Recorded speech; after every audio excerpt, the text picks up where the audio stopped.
somebody told me this is the content of this meeting. Got it? Is sent. This is a very nice part of India. No, very nice ocean to swim and so on. Yeah. What about you have south of Bangladesh, but it's still India? Yeah. You have some small islands where people totally out of contact with civilization live. You remember there was a scandal a year or two ago when some stupid American Christian propagandist went there with the Bible. And of course, I know. That is Nicobar Islands, Andaman and Nicobar. But you cannot visit them. No, you keep them. You keep them alone. The people there. Exactly. Yes. It's interesting how we have a wrong idea of India. How different India is. Yeah. Definitely. Yeah. How is now in Kashmir? Any better? Still tensions? Yeah, it's better. They had elections last week or day before, I think. They had the elections. So, who won? The result is not yet out. It's sorry. Elections are. The result is not yet out. Yeah, they'll count votes maybe next week or so, I think. Yeah. So. But I don't read so much about conflict there, so this does mean that it's a little bit better. It is better. Yeah, I think so. Yes. But you know what also interests me with you, with India? Since nonetheless, you have many of your own languages. Yeah. Okay, one is the print, and English is still one of the official languages. Yes. How do you solve this? Very much, yeah. Listen, if people are there, I'm just filling in the space. We can begin any moment you want. Just interrupt me. Yeah. I think we have 5 more minutes to go. 5 minutes to our time. Okay. We have 5 more minutes. No, what I mean is, do students mostly read simply English, or like, how do you solve this problem of if you in a university give books in what language? No, it's in English. Of course, our medium of instruction is English in all colleges, universities. Yes, it's all in English. Yeah.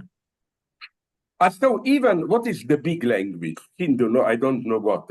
Now, if you say nationally, it is Hindi, and in Kerala, it is Malayalam. Is just a small difference that you understand each other, or it's totally different? Hindi. Hindi is totally different from our language. You don't understand it, so you don't. We do, but we are not very conversant with it. But yeah. So because you know what interests me to amuse you for these 2 minutes. Okay. Did I already tell you this story? Maybe you know it. There are different versions of Spanish. Oh. Not so much. They understand each other perfectly, but some words have a different meaning. Yeah. Maybe some of you know this story. It's my favorite. I was taught in Argentina. Okay. The verb coger means in normal Spanish, in Spain, in Mexico, just to look for something, to grab something, this active appropriation. Okay. In Argentina, it is the F word. Sex, no? So the idea is Spanish tourist comes to Buenos Aires and says, ¿Dónde puedo coger un taxi? Where can I find a taxi? And the answer he gets is, you can try into the exhaust fuel, but it will not be very pleasant. I think to know a country, you must look for this jokish part, Only in this way. Then we can begin the 2 minutes. Tell me another thing. You in Kerala and the Hindus around you, you must have some nice racist prejudices about each other. What are you for them? Stupid, corrupted, obsessed. And what are they for you? Who? You mean the Hindus? You mean let's not go into all India. We can talk for 5 hours, but let's take the Hindi, the big ones, and you people from Kerala. Okay. You must be telling jokes against the other, and you must get some prejudices, like they are for you, I don't know what, too bossy, dominant, lazy, stupid. What are they for you? What are you for them? It's not easy to say that now. I don't think there is any quick answer to that. We are peace-loving people. We love each other and we respect each other. We don't have It's any. incredible. Then you are really much better than Europe, because in Europe, even Slovenia, all of it 2 million people. Yeah. But we have like 5, 6 smaller provinces, Okay. and we are very much against each Other. other. Like Okay. the people Primorci by the sea who live by the Adriatic coast, there is an old saying: if you see a snake, avoid it. If you see Primorac, a guy from that region, rather kill him. And like we have extremely brutal, but we love it. People from where I am, we are supposed to be, how to call, thrifty. Never give money, let the others pay, and so on. Yeah. And I love this. I think this makes a nation. In China, they have full of this. Shanghai, Beijing, they hate each other. Mm-hmm. So I don't want to take your time. We are almost there. No? Yeah. That's Yeah, I almost. want to be fair. Mhm. We have just 1 minute to go. I think we will start exactly at 6:30. I like this. You must know, I repeat all the time this joke. I'm obsessed by time. Oh. Jacques Lacan quotes Summer, it's a nice logical paradox. This saying, my fiancée is never late for an appointment date. Because the moment she is late, she is no longer my fiancée. That's the spirit that I like. There's obsession with time, yes. Yeah, but no, but it's not that it really matters. I like it just as an obsession. You know that. You have this rule, or this typically Slovene one attributed this to me.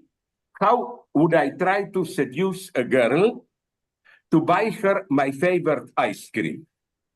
And then ask me a guy, what if I discovered that she doesn't like this ice cream? My answer, then I drop her, not the ice cream. Sorry, now we are on. Why is it? It's something. Now I'm again on. Yeah, Okay. you're back, yeah. Uh, wouldn't we be, if we were to be some dreamy, half utopian communist culture, that we will now say, the topic, let's go on telling dirty jokes, but we don't live in that world, so we have to. So I prepared a serious thing. Yeah. Professor Biju, has your manager joined? Yeah, I'm checking whether he has already joined or not. I'll get back to you in a minute. Okay, yeah. I would like to have this principle of authority, that I begin to talk, then 10 minutes into you say, sorry, now comes the introduction official, we have to cut you off. I like authority. Yeah. I noticed that you in India, many of you, speak much better English than the British do, Because in England, they have this upper class snobbish, and then you have this ordinary slang, and it's difficult.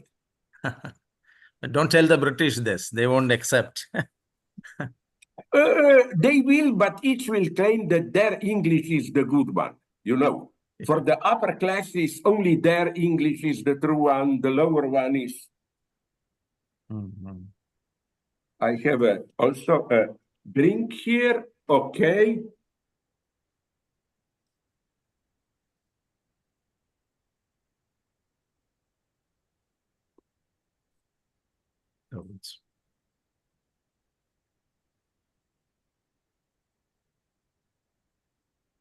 pronounce the beginning Carmelite or Carmelite? Carmelites. Carmelite. See, that's such detail. These are the limits of my. Carmelites, yeah.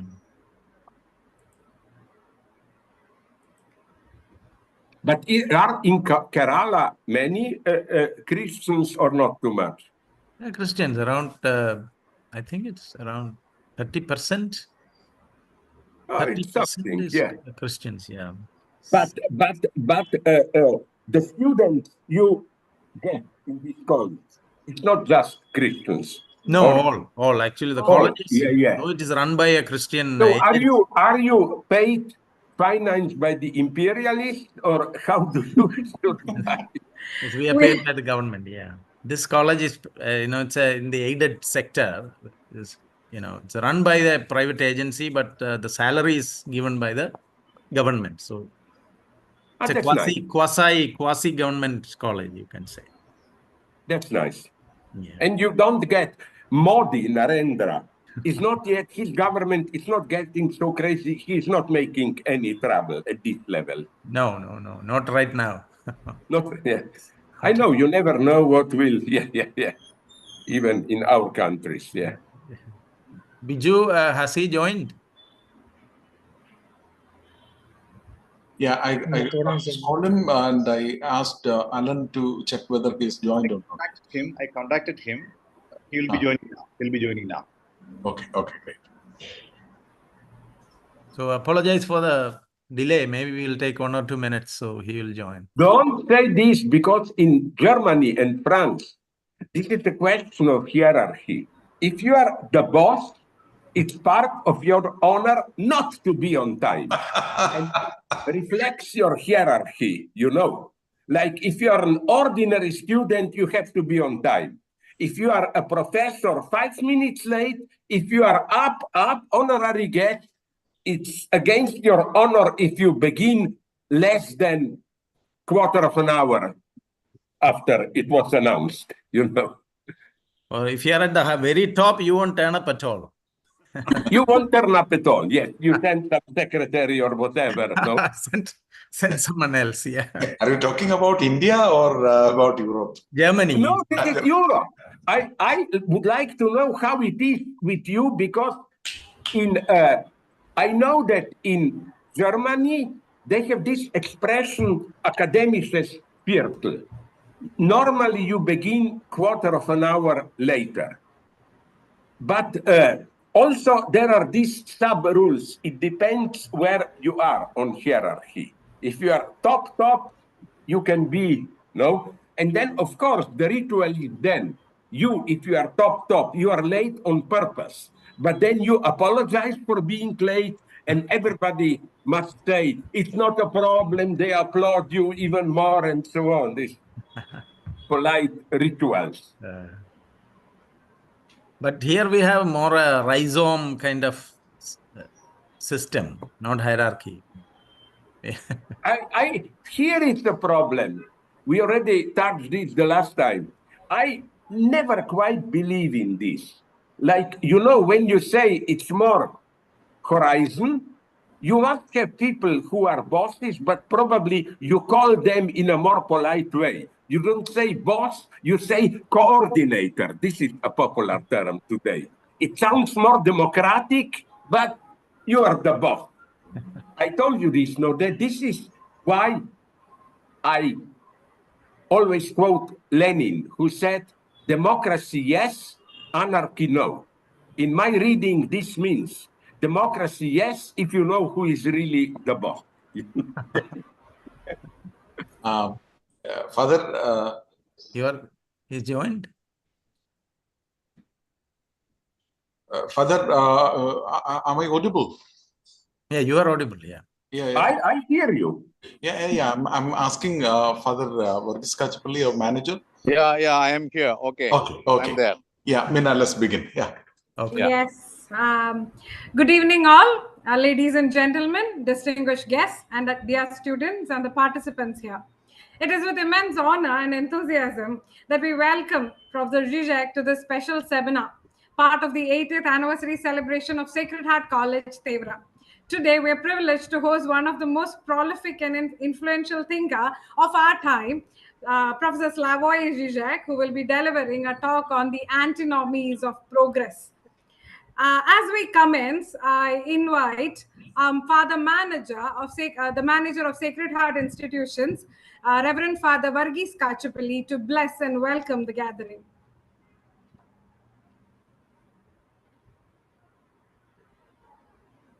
Hi everyone, good evening. Good evening. It's my pleasure to welcome all of you to this seminar. And then as we go on, we understand the importance of being a fit educational system that we have.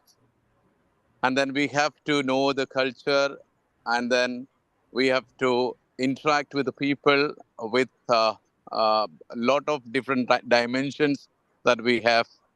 And I'm sure that this seminar will help us to go through different aspects where we can grow together and we can collaborate together and then do better things for the society. So I wholeheartedly welcome all of you to this evening and to this enriching seminar program. Thank you. Have a wonderful evening ahead. Thank you, Father Manager. Now, I invite our principal, Dr. C.S. Biju, to speak to the gathering and introduce the DEEM project, Igniting Hearts, a new beacon of knowledge celebrating 80 years of Sacred Heart College, Tevara.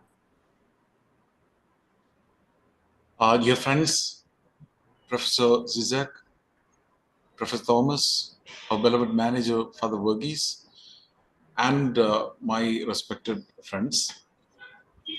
This is a great, of course, a great pleasure and privilege to be a part of the philosophical project of Professor Zizek, at least through a seminar. Our institution, Sacred Heart College, Kochi, is so proud to welcome you, Professor Zizek. As everybody knows, Professor Zizek is one of the most prominent, renowned, influential, prolific philosophers of our time. He started his career as a philosopher and a political thinker and as an academic during the times of huge changes. The Soviet model socialism came into an end, and neoliberalism started to spread in an enormous way all over Europe.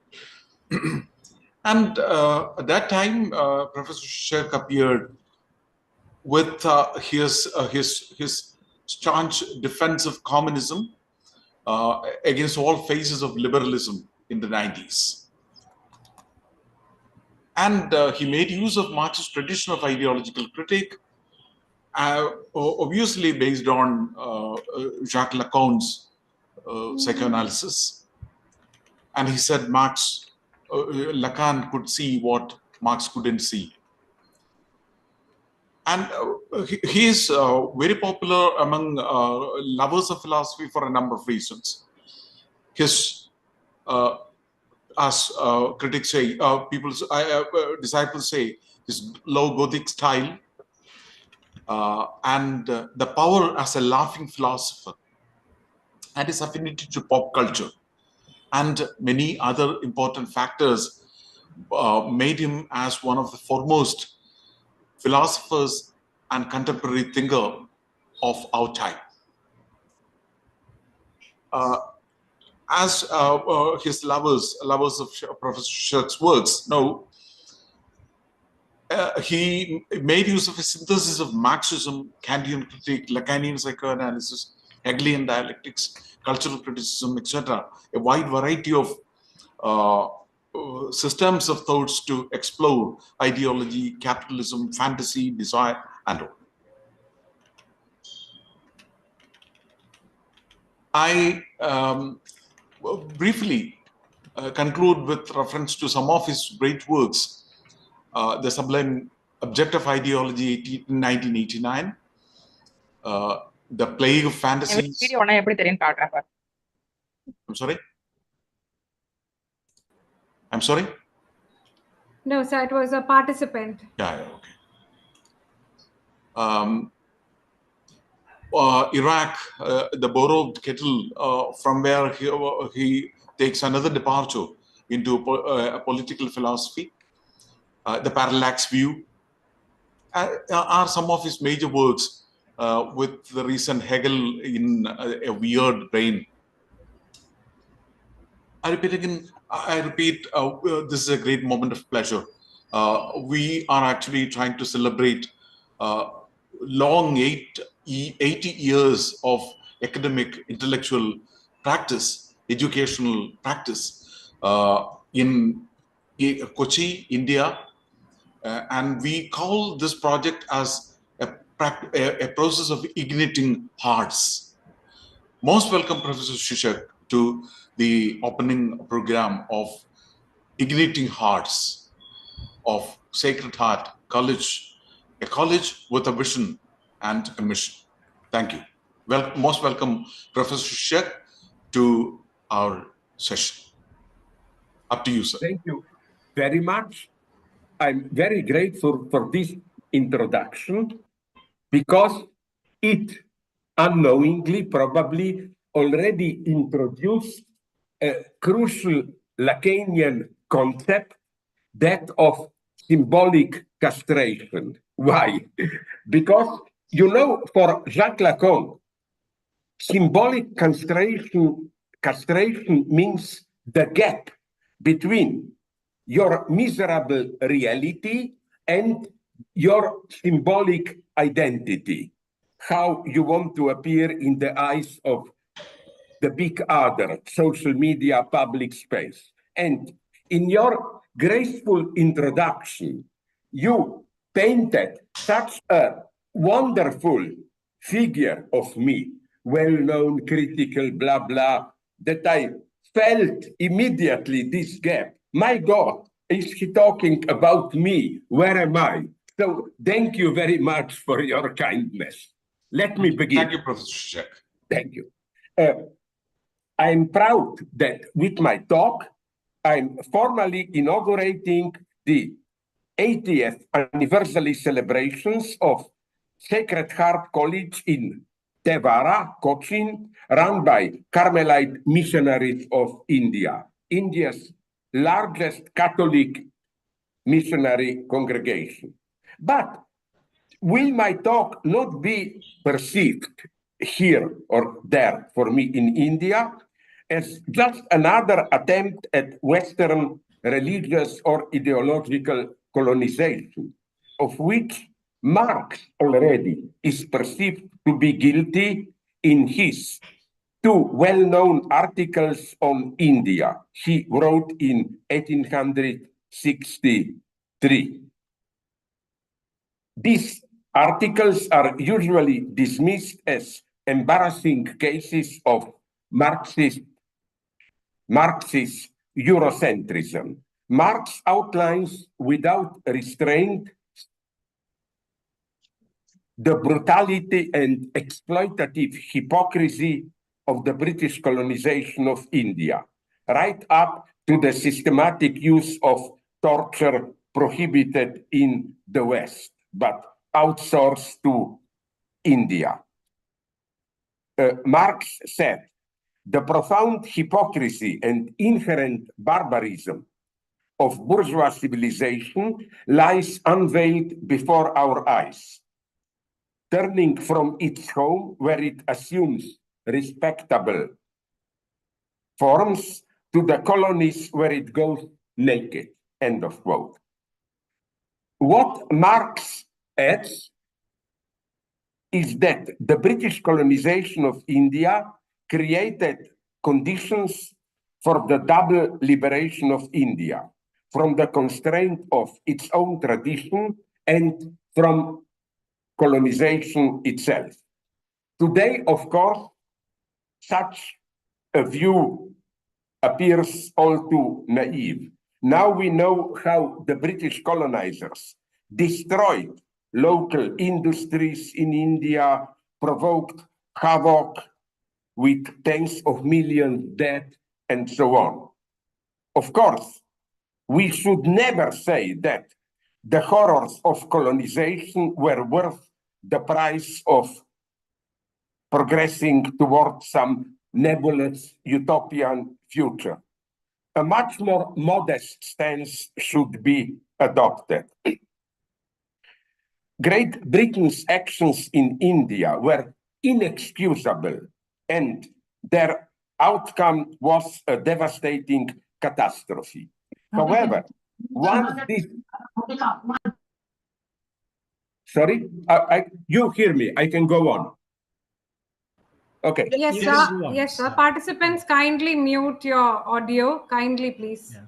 Maybe Alan can do that. Please mute everybody's, Okay. phone. Okay, I go on. However, once this catastrophe happened, it opened up a new path for India. This is the lesson of history. Nothing can excuse the horrors of British colonization. But sometimes out of horrors, something new can emerge as a non-intended consequence. Like, take the Holocaust. Jews killed, but within our Western cynicism, without Holocaust, there wouldn't have been a state of Israel. So the lesson I'm trying to deliver here is best exemplified by a scene from the beginning of Christopher Nolan's film, The Prestige. At the beginning of the film, a magician performs a trick with a small bird which disappears in a cage flattened on the table. You see a cage, the cage collapses, the bird disappears. A small boy in the audience starts to cry because he thinks the bird was smashed, killed. The magician approaches him and finishes the trick, gently producing a living bird out of his hand. But the boy is not convinced, insisting that this must be another bird, the dead bird's brother. After the show, we see the magician alone, putting a squashed bird into the trash where many other dead birds lie. The boy was right. The trick could not be performed without violence and death. But it relies upon concealing the squalid, broken residue of what has been sacrificed. This is how I think how we should approach progress. Whenever somebody celebrates the magic achievements of progress, always ask, but there must be a squashed bird somewhere. Look for the squashed bird, for the invisible victims. So the first thing to renounce is thus any notion of global linear progress of humanity, whether formulated by Marx, by liberals like Francis Fukuyama, who, you remember, 3 decades ago declared the end of history, and others. Marx's overall vision of history is that of a linear succession of progressive modes of social development, from primitive societies through Asiatic mode of production, slavery, feudalism, capitalism, and then whatever will come, maybe communism. But already with Marx, problems explode immediately. Marx's notion of Asiatic mode of production is problematic. I think it is an empty category Marx produced to throw into it what didn't fit his logic of history. Marx's original scheme was primitive societies, so-called slavery, feudalism, capitalism, and so on. Then he discovered that in Latin America, Far Eastern, and so on cultures, there are modes of production which doesn't fit his skill. And he coined this term, whose meaning I think is negative, just negative. It really means all modes of production which don't fit my skin. So, again, the motto should be look for the squashed dead birds. There should be no holds barred in the pursuit of squashed birds. Russia and China like to present themselves as partisans of a new multicentric world order in which all ways of life will coexist as equal, and in which Western colonial and ideological domination will finally be swept away. In this rhetoric, we might see whole cages of squashed birds swept aside. Not only economic and political, but also feminism, gay rights, and so on. A fairly recent example. In February 2023, a debate took place in the parliament of Uganda, a debate about the legislature which proposed a toughening of the anti-gay, anti-homosexual laws. The most radical proponents demanded the death penalty or at least life imprisonment for those caught in the act. The Speaker of the Parliament stated, "You are either with us or you are with the Western world." So, as if by advocating gay rights, you are on the side of imperialism. Now, I see some positive reasons in this opposition. The way West imposes LGBT, gay rights, and so on so-called third world country, there is an element of imperialism in it.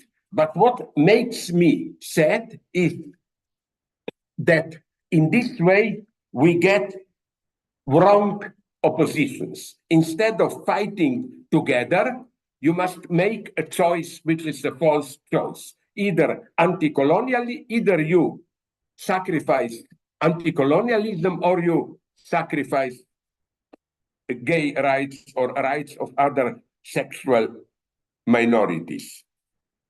So I think that the often miserable reality of decolonization is often a metaphor for another process. Just recall numerous African countries from Angola to Zimbabwe in which decolonization ended up in a corrupted social order in which the gap between the new masters and the poor majority is even greater than it was before decolonization. Decolonization, for example, in South Africa was thus de facto a metaphor for the emergence of a new class society. South Africa is today the country with the greatest gap between the poor and the rich. How do I know this? One of my most depressing experiences took place in July 2023 in London, when at a public debate in Birkbeck Summer School, a black woman from South Africa, an old African National Congress activist, said that the predominant stance atmosphere among the poor black majority is now a nostalgia for apartheid. They claim the black majority, their standard of living was the same, but there was at least more safety, more security, since South Africa was a police state. Events like this make me terribly depressed.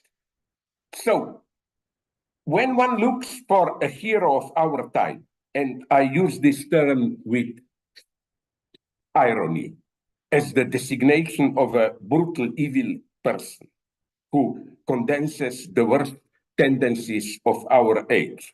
Names that usually pop up in our media are Yahya Sinwar, Benjamin Netanyahu, Kim Jong-un, Vladimir Putin, whoever.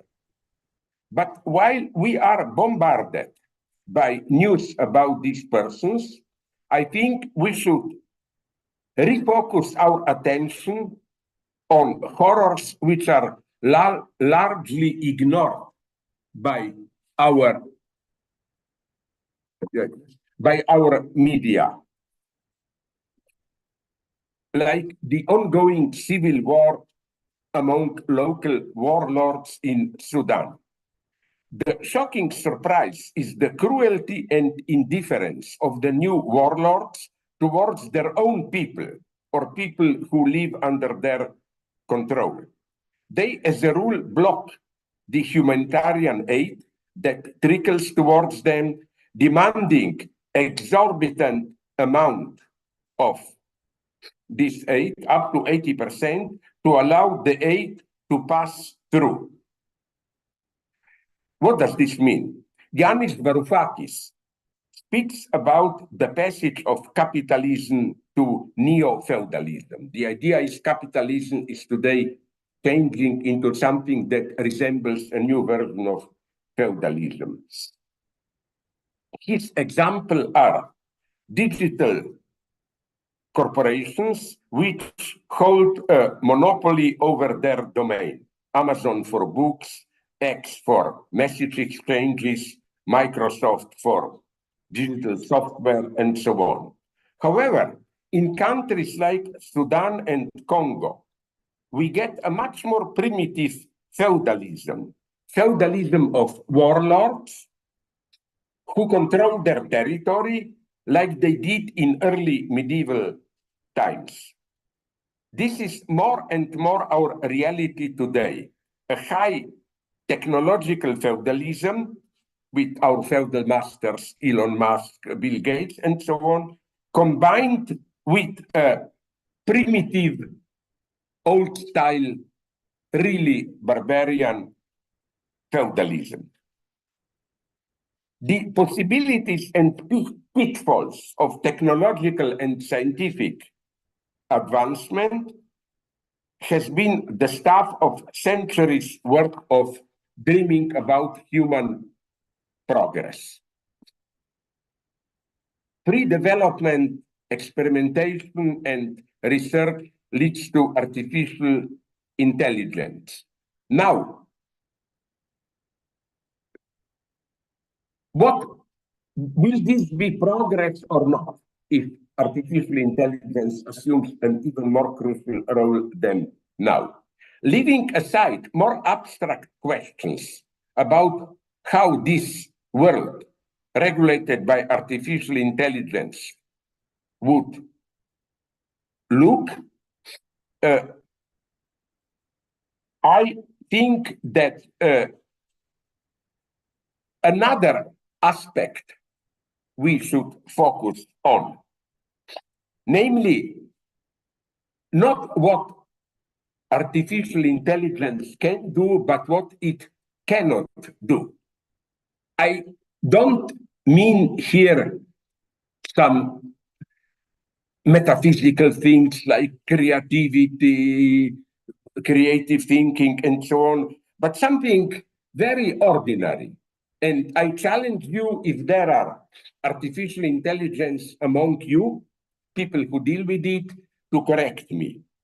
For example, I think that small daily rituals, not just habits, but rituals, artificial intelligence, machines, clones cannot yet do it. What do I mean by this? I read in a recent book that the American black writer Maya Angelou arrives at a motel room and always asks all the pictures removed from the walls. After finishing her writing in the early evening, Agatha Christie took a bath and ate an apple there. Before falling asleep, Charles Dickens always pulled out his compass to make it sure that his bed is facing north, and so on and so on. We all do similar things, small ritualized gestures, which are often quite embarrassing. They make life meaningful, yet they not only they have no pragmatic function, but also no definite meaning. So there is no need for psychoanalysis here to analyze, to search in them for some hidden meaning. Their meaning is purely self-referential. It resides in the effect of meaning. Such acts presuppose a subjectivity which tries to introduce a minimal order in its life. At the opposite end of such rituals is the perplexion with regard to our place in the symbolic order. And I claim, I mean it absolutely seriously, not as a joke. I claim that this is the basic role of dirty words, of swearing, of curses. You know, it's not just I'm frustrated, I cannot do something, then I don't be afraid. I will not use any of the words. Then I say something dirty. Swearing is at its most fundamental an expression of my confusion. I know I want to say something, but I don't find a proper word to do it. Swearing is a minimum of my subjectivity telling me, although I exist only in language, language is nonetheless not fully my foe. These phenomena, which are not marginal, they are crucial for how we experience ourselves as persons. I wonder if they have a place. I don't think they have a place in artificial intelligence. This brings us to the relationship between progress and freedom. The axiom of modern philosophy is that progress is, at its most fundamental, progress in freedom. This is how, in his Eurocentric way, Hegel conceives the development of the entire history of humanity. In Oriental despotism, only one is free, the despot. In ancient slavery, only the few are free. Only with Christianity, all are free. However, problems with the definition of freedom explode here from the very beginning. Within the Enlightenment tradition, there is true freedom only if all are equally free, while for conservative liberals, equality limits freedom. Then there is the opposition between individual freedom and collective freedom, freedom of an ethnic group. For socialists, freedom is actual only when its material and institutional conditions are present. Free education and press, free health care, and so on. While for liberal conservative, such measures already limit the full freedom of individuals. To further complicate the problem, we in the so-called developed West experience from somewhere from 1960s a shift away from economic and political freedom to cultural freedom. Why were, after the 1960s, so many problems perceived as problems of intolerance, no longer as problems of inequality, exploitation, injustice, and so on. Let me quote here Wendy Brown, who put it in a nice way. Quote, "The retreat from more substantive visions of justice, heralded by the promulgation of tolerance today, is part of a more general depoliticization of citizenship and power and retreat from the political itself. The cultivation of tolerance as the political end implicitly constitutes a rejection of politics as a domain in which conflict can be productively articulated and addressed." So, the squash bird is here politics itself, politics in the sense of passionate, emancipatory engagement of large groups of people. And this repressed politics then returns in different forms of right-wing or religious fundamentalism. So today's fundamentalism is not simply a regression from some more authentic democratic era. I refer here to my friend, a Croatian philosopher, Boris Buden, who says that religion as a political force is an effect of the post-political disintegration of society, of the dissolution of traditional mechanisms which guaranteed stable communal links. Fundamentalist religion is not only political, it is politics itself. It sustains the space for politics. It is no longer just a social phenomenon, but the very texture of society, new religion, so that in a way, society itself becomes a religious phenomenon. It is thus no longer possible to distinguish the purely spiritual aspect of religion from its politicization. In our, at least in the so-called developed West, post-political universe, what we are witnessing today is not the return of a religion in politics, but simply the return of the political as such. So, the true question is, why did the political, in the radical secular sense, the great achievement of European modernity, why did it lose its formative power? In spite of me being very critical of Iran, I must say that I still have a little bit of admiration, although, again, I reject the religious fundamentalism of Khomeini, of what Khomeini did. It was something unique. He politicized all of Iran in a project to establish Islamic Republic. The sad thing is that we, secular progressives, are not able to do it. How then should we orient ourselves in this mess? Our starting point should be that there is no such thing as progress in general.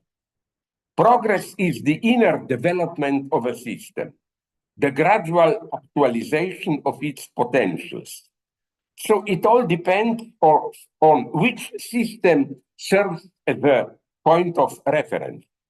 The most radical vision of universal progress was proposed by the so-called biocosmism, which was extremely popular in the first decade of the Soviet Union. It was a kind of a secularized scientific version of Gnostic spirituality.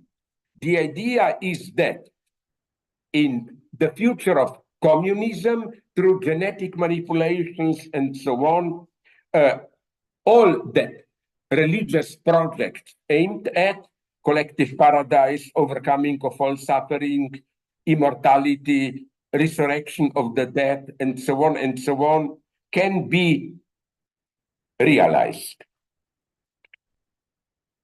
But today, I think, more than ever, we should leave this notion of a global progress behind and insist on its localized character. This doesn't mean there is no progress. A sign of genuine progress is our becoming aware of this localization, of the embeddedness of progress in the system which within which progress is taking place. This means that we also should become aware of the multiplicities, the complexities, and inconsistencies of what presents itself as progress. We must recognize that progress is never a linear approximation to some pre-existing goal, since every step forward that deserves the name of progress implies a radical redefinition of the very notion of progress. Progress needs to be constantly redefined, and this redefinition is a crucial part of progress. Isn't it, for example, clear that if some of us still want to remain communist, we are well aware that we should move further than Marx, who was still fully between this basically bourgeois capitalist notion of progress as explosive dynamic development of productive forces. For Marx, communism meant an even more dynamic social development. But isn't it that in view of the threats we are facing today, ecological threats, war, artificial intelligence, and so on, we should think deeply about all this. Like, okay, artificial intelligence, it's progress in its own term, but which are the squashed birds of this progress? Who are the invisible victims? So again, my first definition of a true progress is that it must be part of it to redefine the very terms of progress. True progress is when we become aware how limited our starting point, the notion of progress with which we began, is. Another reliable measure of authentic progress, I think, is a negative one. Something that was previously perceived as more or less normal, slavery, direct oppression of women, torture, simply becomes impossible. You cannot do it. That's why maybe progress also implies a certain, I call it ironically, good dogmatism. For example, I wouldn't like to live in a society where all the time you have to argue that women shouldn't be beaten or raped. I would like to live in a society where if somebody advocates rapes, he simply appears as an idiot, as an eccentric. And this is why I think we really live now in a times of ethical regression. I'm not afraid to use this point. Two examples. I'm sorry if some of you know it. For me, they are nightmares. Do you know that in American Congress over 10 years ago, some senator seriously on the podium of the Congress, not in this private talk where male chauvinists gather in a bar after, advocated that rape is not possible. Sorry for the dirty details, but it's breathtaking. His argument was, if you can penetrate the woman, again, and I apologize for this, it means that she has to get wet. If she became wet, it means that part of her conceded, agreed. So rape is not possible. I say maybe men talk about this privately in their dirty talks, but to hear this in a public space, it's a nightmare. And did you notice how the same thing is happening with torture today? Remember, 10 years ago, there were the debates about waterboarding. Now, nobody talks about that because everybody is just doing it. And let me give you an example here. Recent example. 2 months ago, a little bit more, in July of 2024, something terrifying happened in Israel. Just south of Jerusalem, there is a prison for those suspected, not condemned, of being terrorists. And some 6, 7 honest Israeli soldiers who were serving there escaped and went out in public, claiming, even proving with some shots, that among other horrors, what they were doing there, Israeli authorities to prisoners, was undescribable practice of torture. They were, sorry again for the detail, but I want to shock you. They had metal sticks like pseudopenises with in it needles, and they pushed them into their rectum. Bleeding was so strong that many of the prisoners died.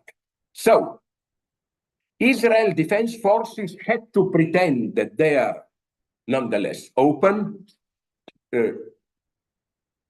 follow the law. So they arrested some of these soldiers. They had to, because video clips came out of the scenes of this torture. Now you have decadence, regress. Big demonstrations exploded in Israel, people demanding that these torturers, who they claim they are heroes, they fight terrorism, we shouldn't arrest them, that they should be freed. And then there was a debate in Knesset where a guy said, this is insanity. Someone in the prosecutor office think it is possible to arrest soldiers for things they do to Nukba, Hamas unit members. We can't continue as usual. Then another member of Knesset, probably a Palestinian, says, to insert a stick in a person's rectum, is this legitimate? The first guy answers, shut up. Yes, if he is Nukba, everything is legitimate to do. Everything.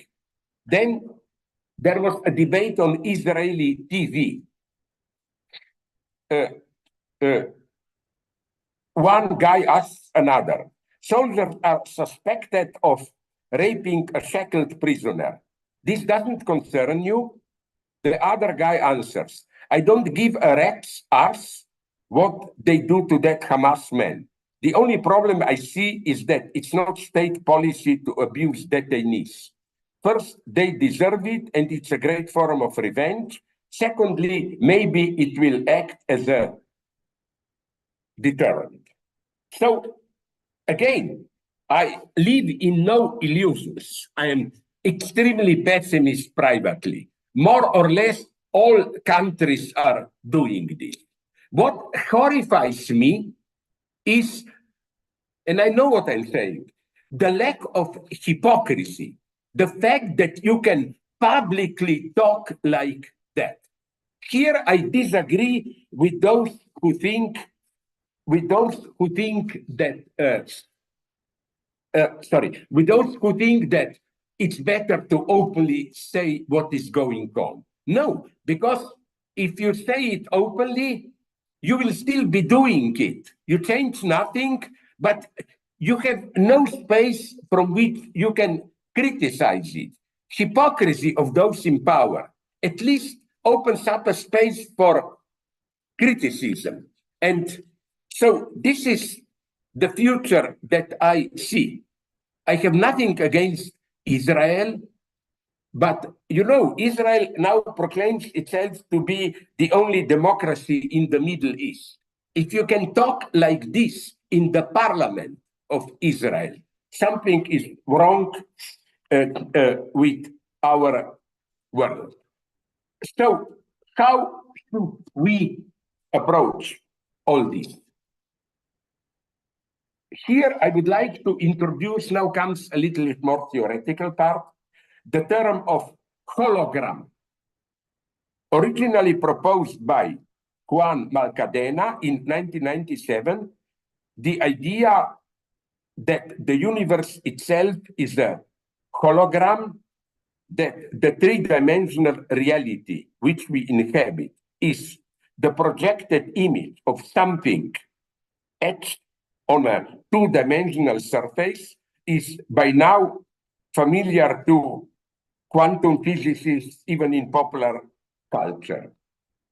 I think we should read our political and social world in the same way.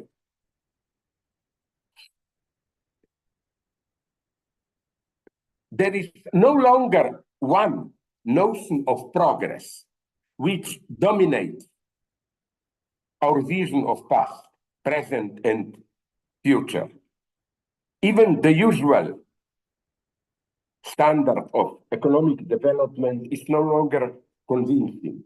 We live in an era of the superposition in the quantum sense, multiple levels at which events take place, of superposition of different universal visions of progress, each of them leading to a different, in its own terms, inevitable future.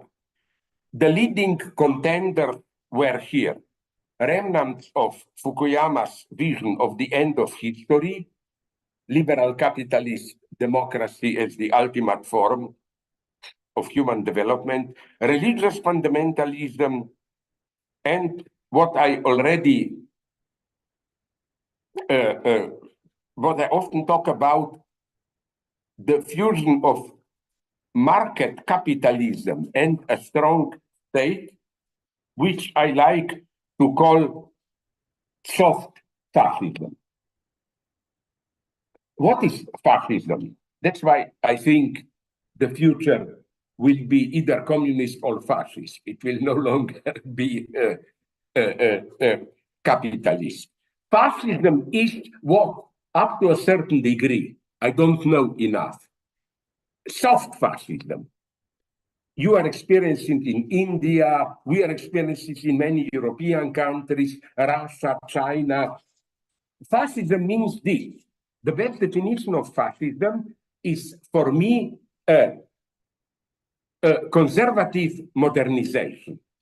You want to benefit from wild industrial progress, but you don't want to pay the price, which is social disintegration.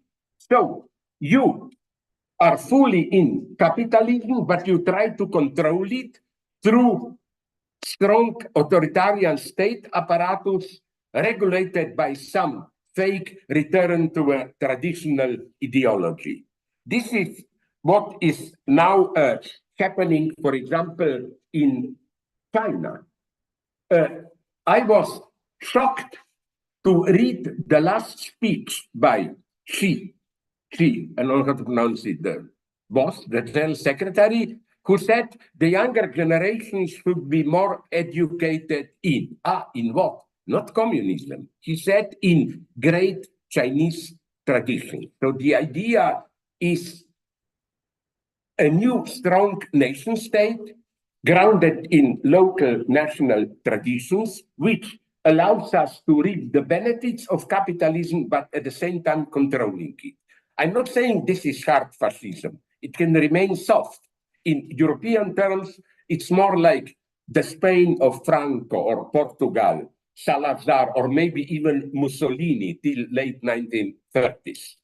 I think that because liberal democracy is in a crisis, more and more we are going in this direction. Erdogan is doing the same, Putin is doing the same at another level, and so on and so on. So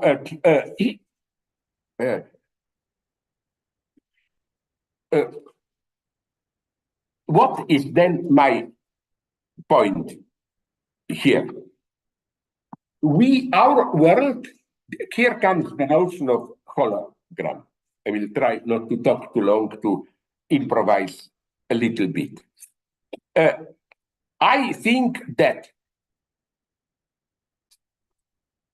we all know we are facing mega problems: ecology, immigration, new gap between rich and poor, the threat of artificial intelligence, and so on and so on. I think that without a much stronger form of international cooperation, and this is for me a minimum of what I call communism, not the old rule of the Communist Party and so on, we have no chance to survive. For example, it is possible to fight ecology in a way, ecological problems, threats, in a way which will even reinforce social divisions. For example, I read that in California, where they have a drought, not enough rain, the idea is to spread some gases outside on the ocean, close to California, to block the heat from the sun rays. But as good scientists immediately pointed out, to do this would just make other parts, Latin America and so on, much hotter, much more unbearable. So my pessimism is that we are far from any push towards global solidarity. Many leftists still have, now you will come to my pessimist aspect, many leftists still think, let things get a little bit worse, we need some catastrophes, and then finally people will become aware. We cannot afford wars in such a critical situation, and so on and so on. I don't think that this moment of global awakening will come.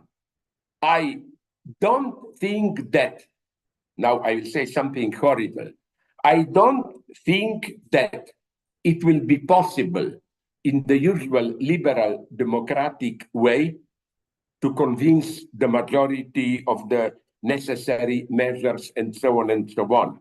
The Norwegian theorist of rational action, John Elster, put it that yes, today democracy is under threat, but the main threat to democracy is democracy itself in its populist vision. Democracy can only function if you have an effective public space of debate, public space which somehow encapsulates all people. Without this, we are lost. So to conclude, what's my idea here?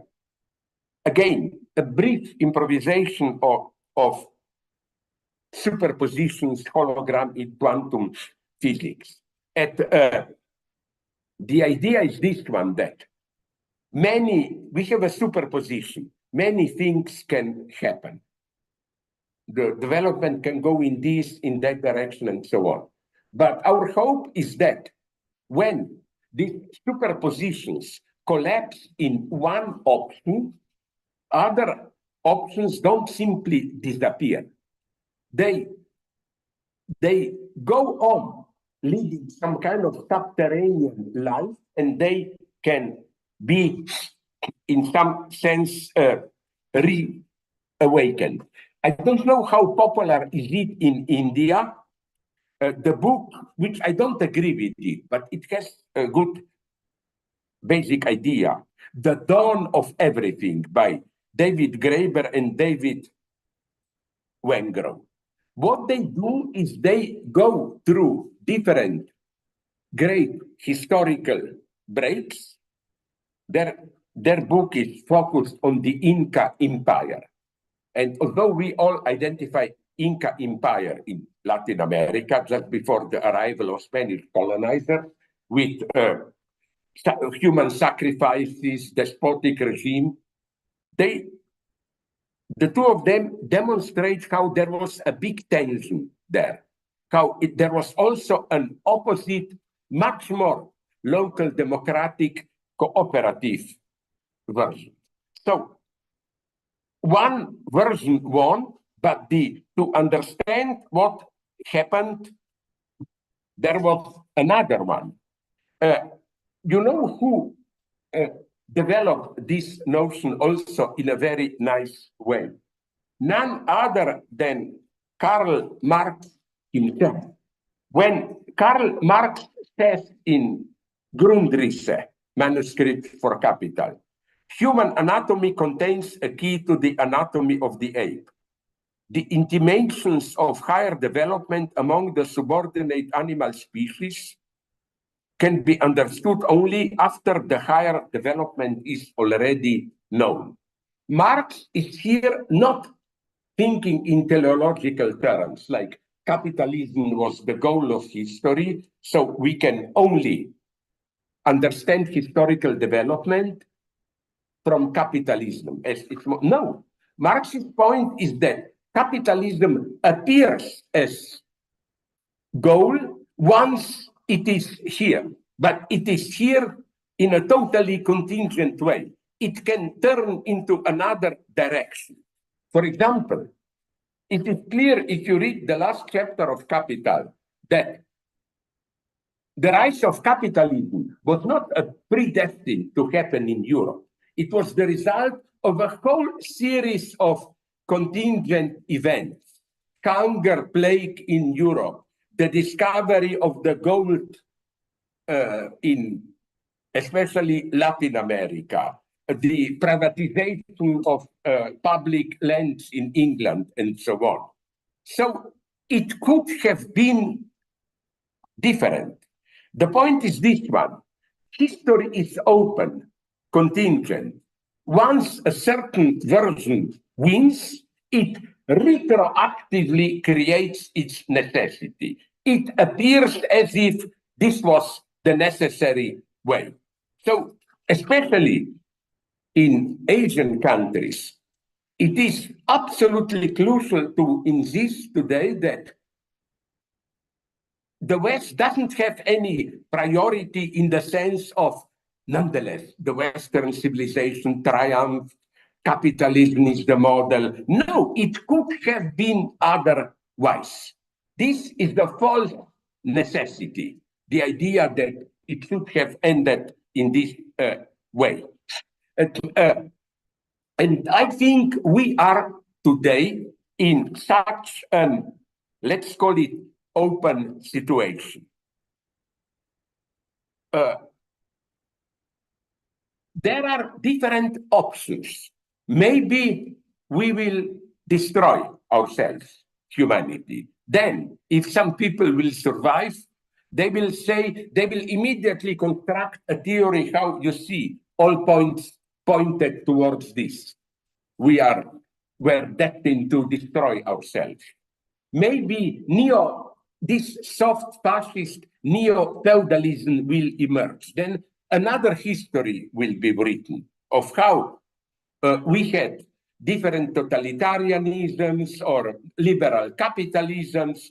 This is basically the story of some ideologists around Putin, like Alexander Dugin, but historical tensions resolved themselves with this neo-feudal new hierarchic orders. We don't know. There are 3, 4 versions. We are in an open situation. Here, I think we should abandon this, nonetheless, remainder of teleology in Marx, as if history is open, but it's nonetheless moving towards socialism. No, maybe it can be capitalist self-destruction, it can be new authoritarian regimes, and so on and so on. What we should do today is not simple progressism, but, and with this I will conclude, we should follow the lesson of the fellow traveler of Frankfurt School, Walter Benjamin, when he said, the past carries with it a temporal index by which it is referred to redemption. There is a secret agreement between past generation and the present one. Our coming was expected on earth. This means that, here I will sound almost religious, spiritualist, but I'm talking about very concrete experience. Let's take your society or a European society. These societies are full of squashed births. Horrible tragedies emerged, millions were sacrificed, all these different options, like Greber describes in his Dawn of Everything. There was in Inca Empire a possibility of a more collaborative, cooperative, large society. It was squashed. All this remains in this hologramic picture of multiple versions, remains as a kind of a ghost haunting us. So, and this is, I think, as far as I can judge, especially important for countries like India. Don't be ashamed of your past. Look for squashed birds in your past. And this sounds religious, but it can be read in a fully materialist way.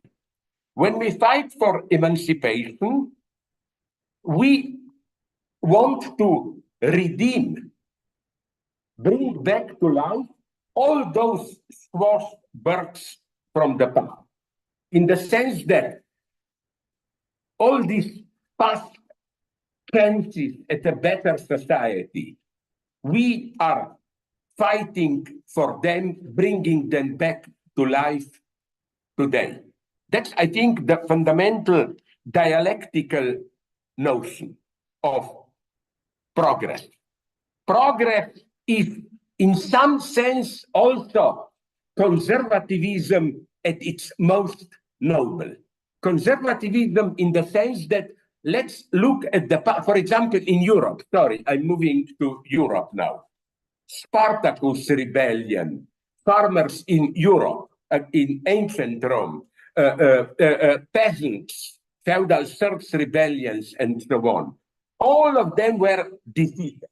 But if we make a big emancipatory move, it is as if, not a cheap revenge, but as if they are redeemed, in the sense that all they were striving at, we justified it.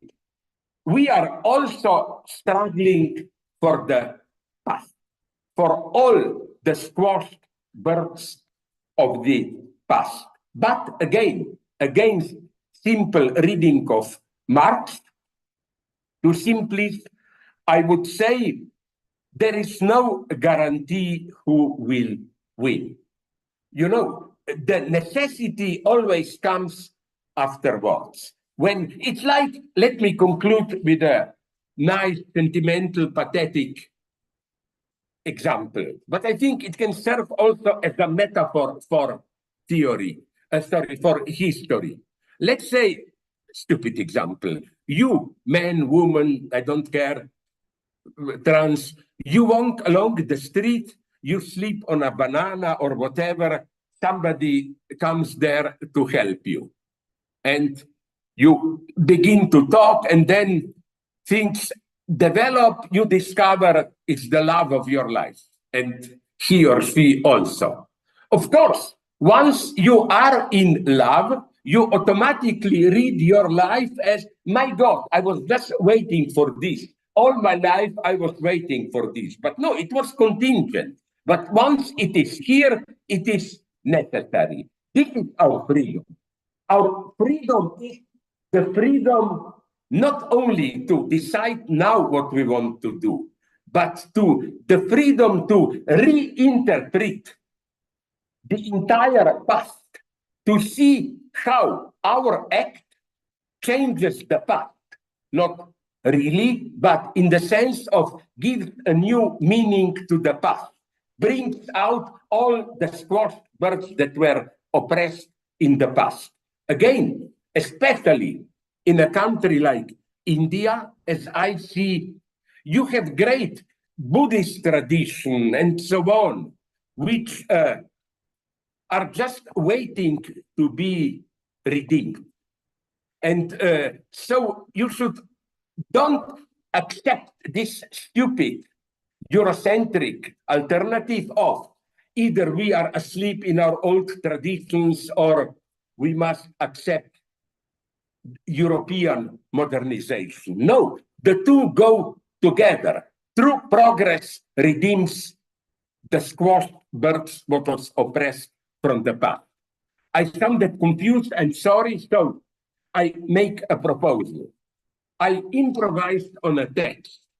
What if to you, Thomas, I send the whole text and I give you the right to distribute it to all of participants?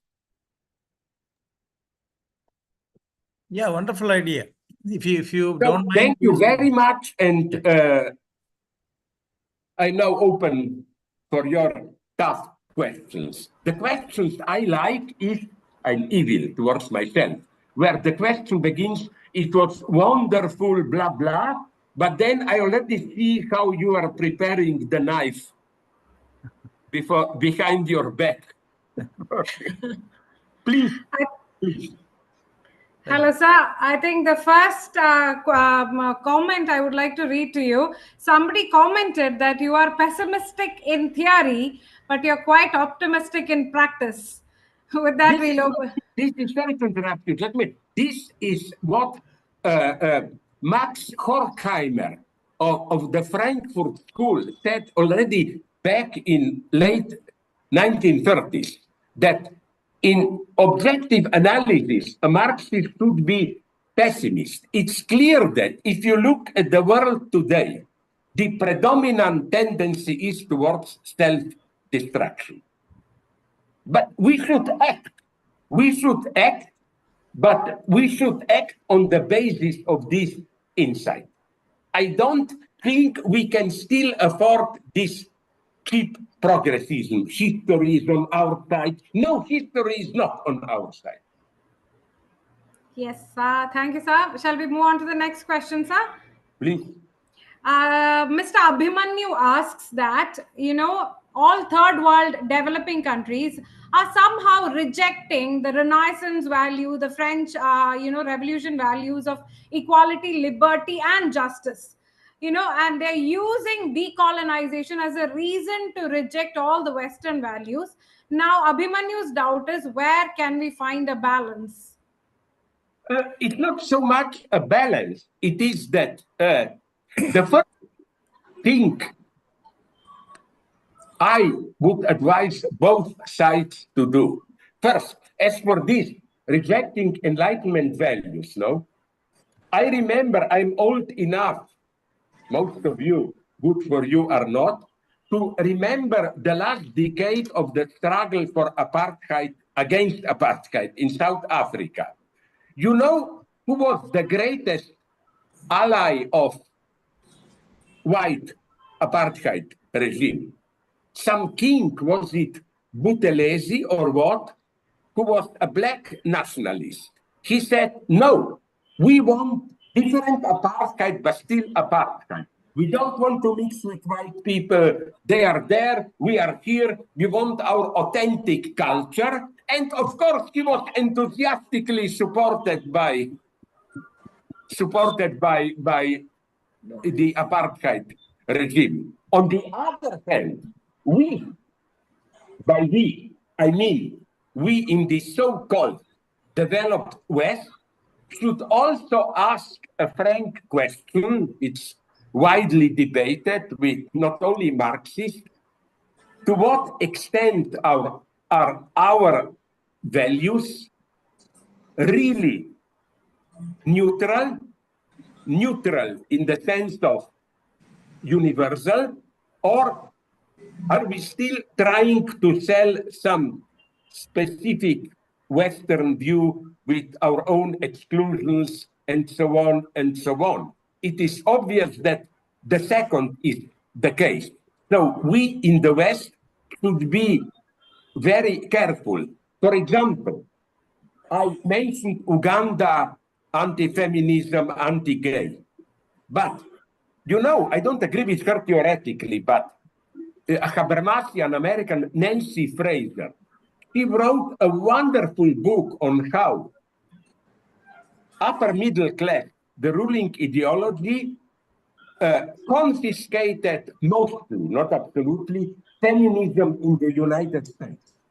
They put into it these typical upper middle class values, just, you know, tolerance, respect, and so on, totally avoiding poverty, actual power relations, and so on. So what I'm saying is that we have to learn the lesson, which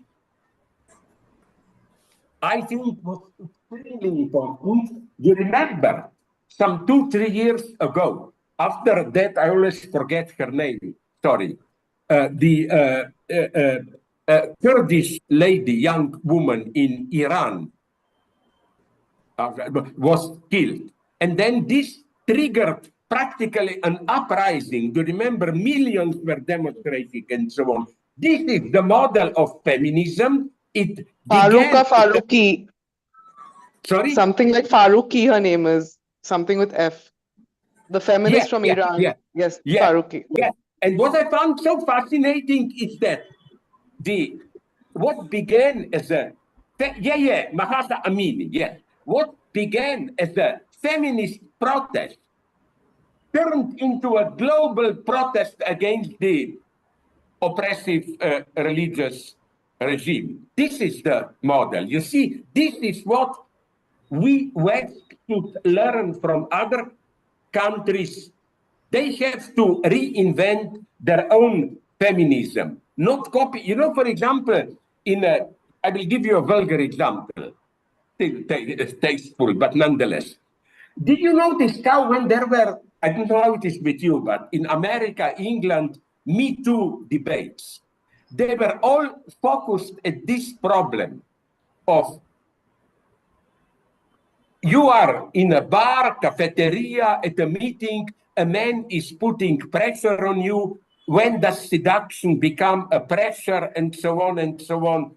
Okay, but for me, the true problem is, for example, rather this one. I had contacts with Mexican feminists who are much more self-conscious, and they said, okay, but okay, you are under pressure, you may lose your job if you don't say yes to the man, it's a tragedy. But what about a massive phenomenon, a woman in her mid-30s who, in the eyes of most men, I'm sorry, I don't mean it in a disrespectful way, she is a mother, married, doesn't have a job, has 2-3 children. Her husband, even if he doesn't beat her, is slowly losing interest in her. What hope does she have in life? She cannot get a job.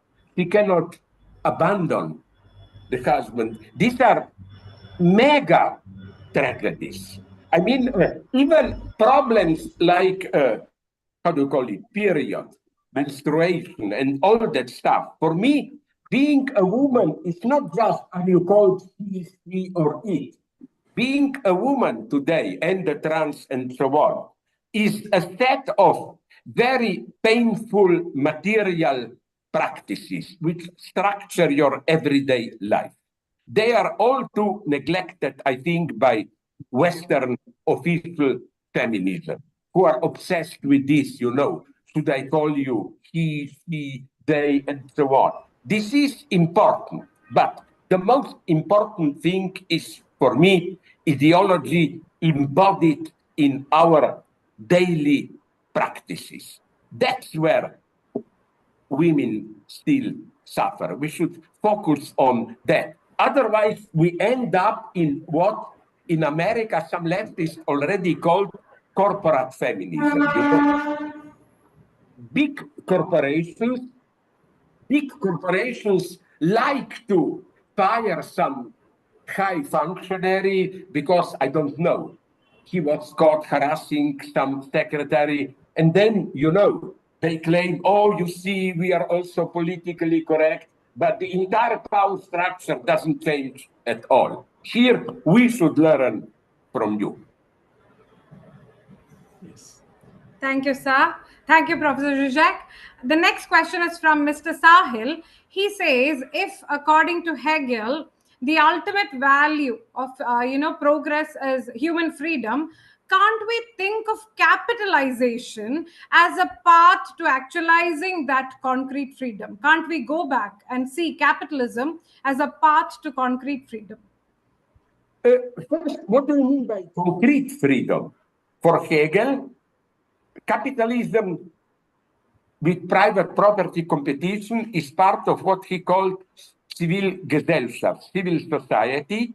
And Hegel and Marx were at this level very not respectful, but so capitalist achievement. With capitalism, since the relations of domination are mediated through money, they're no longer immediate interpersonal. If I work for you, you can be friendly, treat me as equal, because, haha, I work for you. You exploit me there. So this principle of formal equality and freedom is very important.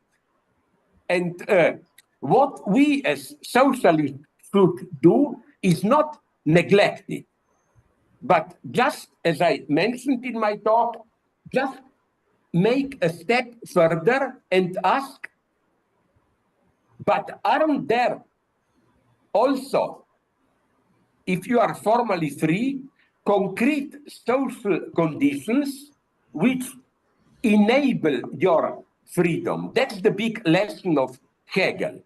For example, if I want really to be free, I will give you an extremely simple, vulgar example.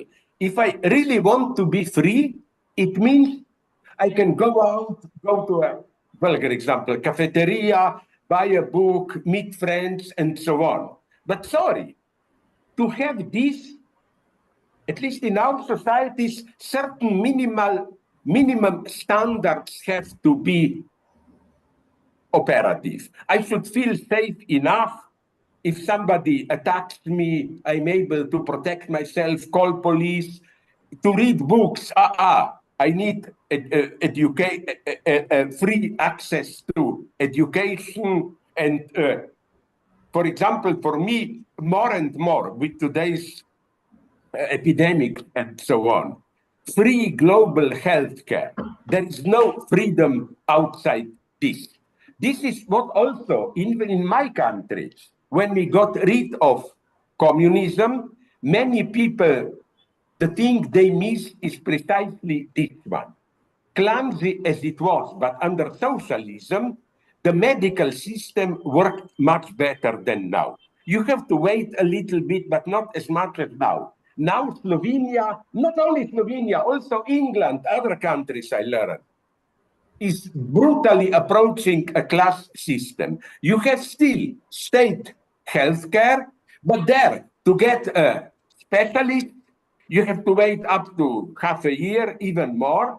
If you have money, you call the guy next afternoon, you get a top examination, you know. So for me, yes, capitalism is very important in this idea that as an individual, you have a certain freedom independently of your social position, race, whatever, sexual orientation.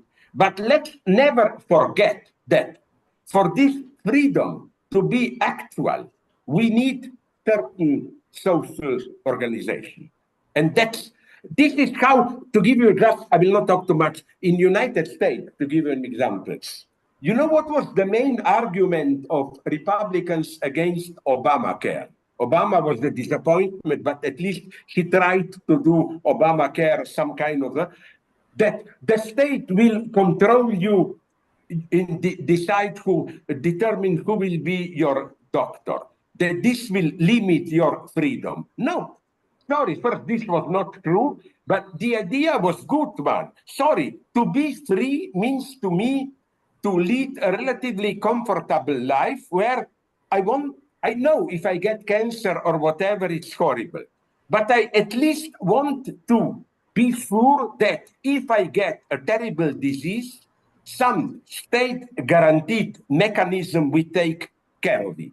That I don't have to worry about this. This is, I think, what we, if we are socialists, should add to capitalist liberal freedom. Not to limit it, not in the Stalinist way. It's not that the state knows better than me what we want, but just think in what social conditions your freedom can be actual. Thank you, Professor. The third question is from Dr. Aravind Nair. He questions whether would there be any other method other than fascism or communism? Could a third alternative be possible wherein other than, you mentioned fascism or communism, yes. But Dr. Aravind Nair wants to know, could we envision a third alternative? I'll put it like this. First, by communism, you must totally forget about 20th century communism, which was, for me, maybe one of the greatest tragedies in human history. How something that originally began as an authentic movement, October Revolution, in less than one generation turned into terrifying terror and so on. So I like to refer here to Lenin, who in 1922 wrote a short text, wonderful text, I quote it open, on climbing a high mountain. And he said, this is how a revolutionary process look like. You try to climb a mountain to build a new society, whatever, then you see it's a deadlock, and then you have to go back to the zero ground and try another way. This is where we are today. We are at the zero ground again. So when I say communism, I mean simply, if you would agree this. I had a friend, Jean-Pierre Dupuy, French theorist of catastrophes. I'm sorry if you know the story. Dupuy was a friend, Dupuy was as part of European delegation visiting Japan exactly at the time of that Fukushima catastrophe. And he said that for one day, Japanese authorities thought that the pollution will be so strong that they will have to evacuate 30, 40 million people, all the area up down to Tokyo and so on. So imagine if things like this happen again. The rational solution is clear what it would be. I don't know, I'm just dreaming. Maybe in Siberia there is now enough space to move there, but you cannot do war. We need global cooperation. It's the same with immigrants. we in the West complain or say open to immigrants. No, the solution is different international order. I don't like immigrants. Don't misunderstand me. You know why not? Because I read analysis. The true poor people remain there in Afghanistan, Syria, and so on. Those who come here are usually lower middle class because an average immigrant, you have these gangs who organize it, has to have a distance, has to have somebody, do you have secret police? Somebody is trying to sabotage him, arrest him, liquidate him. Okay, let's go on. Sorry. But you know what I mean? Mute, yeah. So that this is so sad that we see a problem only in the way it immediately appears. Immigrants and so on. No, ask why the immigrants are coming. Are we aware that without international mingling in Middle East, without American occupation of Iraq, there wouldn't have been ISIS. And then without Russian help to Assad in Syria and so on. So the first question to ask is what the so-called developed West was doing wrong there. Don't look at only as this narrow humanitarian problem. Poor immigrants and so on, should we let them in or not? Look for the origins. Without this, we are lost. And we are maybe already lost. The reaction is, you see what is now happening in Europe. The new neo-fascist right is serially winning elections. And I'm very pessimist here. You know why? Because it will not work. Because I read some wonderful analysis. Everybody knows this, but they don't like to tell it. That in most Western European, more than in United States, developed countries, if you really throw out too many immigrants, the whole economy collapses. Because there is a whole strata of lower paid jobs, not just harvesting on fields, but not agriculture, but also, for example, construction, especially taking care of the old people, these homes for old people and so on, which are almost exclusively the domain of immigrants. A friend of mine from Sweden has a mother in a, how do you call it, this home for old people, care home, and his mother told to this guy, she told me that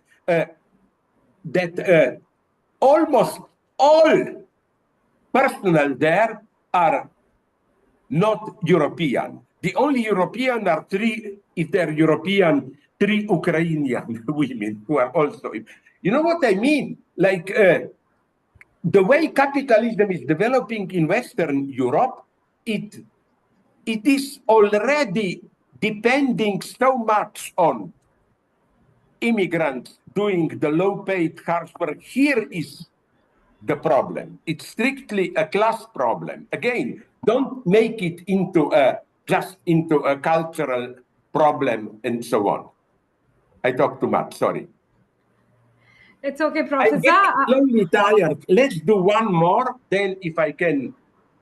Yes. I would like to select a very pertinent problem with Indian, idea that the question from Bilal Khan, he asked, the squash birds of Indian nationalist modernity has to be the Dalit in the Indian society. I hope you know the term Dalit, Professor. It is the... I didn't know, but I like Dalits. Can I tell you why? It's not a formality. Sorry to interrupt you. I'm a brutal guy. When I was years ago for a couple of days in New Delhi, I visited some, not just Dalit trade union. What is the lowest of the Dalits? If I know it correctly, it's those who are cleaning dry toilets. And I asked them, what is the basis of your program? And they gave me a beautiful, simple definition. our basic aim is not to be what we are. You know, it's none of this bullshit. We want our identity. No, they are not satisfied with their position of being this strictly Dalit. This is so refreshing because that's the decadence of Western identity politics, this mystification of even if you are poor, exploited, blah, blah, you have a certain identity, enjoy your identity, and so on and so on. You know? It's so, again, here is again an example of what? In the West, you don't encounter, you have to go, I had to go to New Delhi to encounter this basic insight. This is also for Marx's proletarian position. Proletarians don't want their identity. They don't want to be what they are. You know. Sorry, I interrupted you. Please go on. No, the question was what you answered is exactly what he wanted to know. Hello? How, Hello? when. Hello? Sorry. Hello, who's kindly mute, ma'am? Kindly mute. So the question was what you. I'm up to. As a totalitarian, I would say, please all mute and then say, now you can ask questions. Sorry. Sorry to interrupt you, sir. I have question of very utmost importance. You talked about lack of hypocrisy in Israeli society in regards to Sadet Eman prison, but at the same time, you have always advocated for Israel's right to defend itself and also criticized Hamas. So does this not point out your hypocrisy? Why? Sorry, what are you approaching me? I didn't get it. I'm talking about your principle, your position on Israeli genocide in Gaza, and how you have defended the Israel's right to exist. I think that does this not betray your leftist principle? Does this not betray your anti-colonialist principles? I see.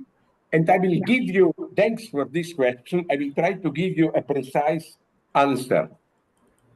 I think that I don't accept, because I think it will be a catastrophe for Palestinians. I don't accept this position. Israel is simply a colonial body, throw them out, and so on.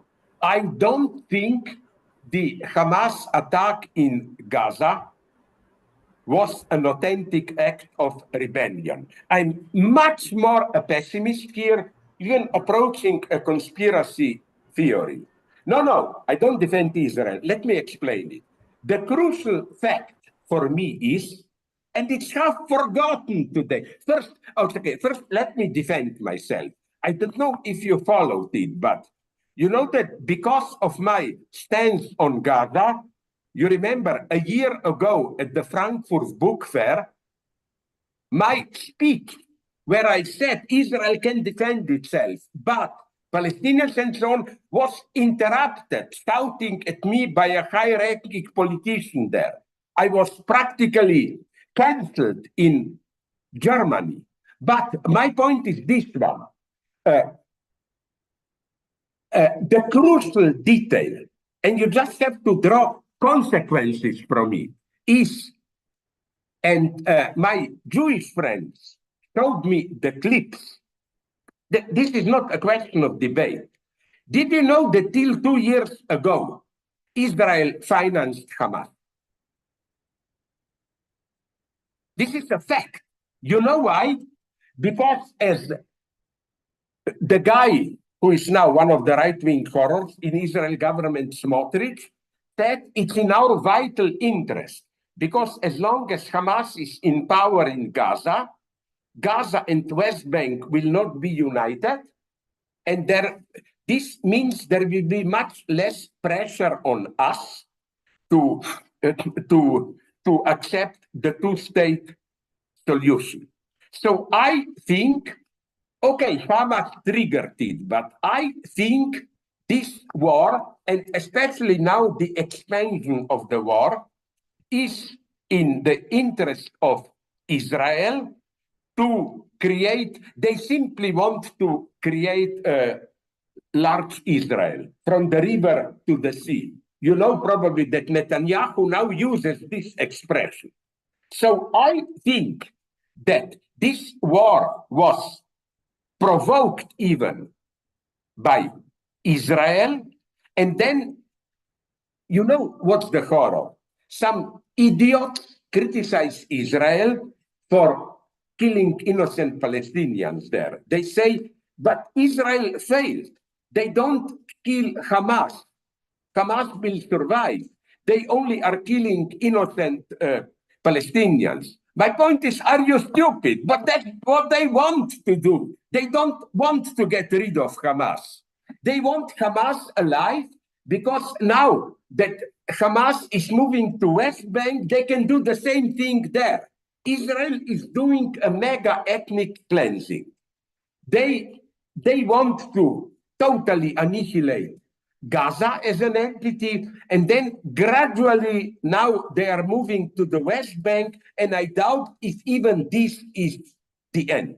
Who knows what they want? Maybe more of Golan Heights, we don't know. So what I'm saying is that this latest escalation, Iran and so on, I'm very critical towards Iran, but I think that it is Israel which now wants not so much a war with Iran as more attacks from Iran and then to drag United States into the war.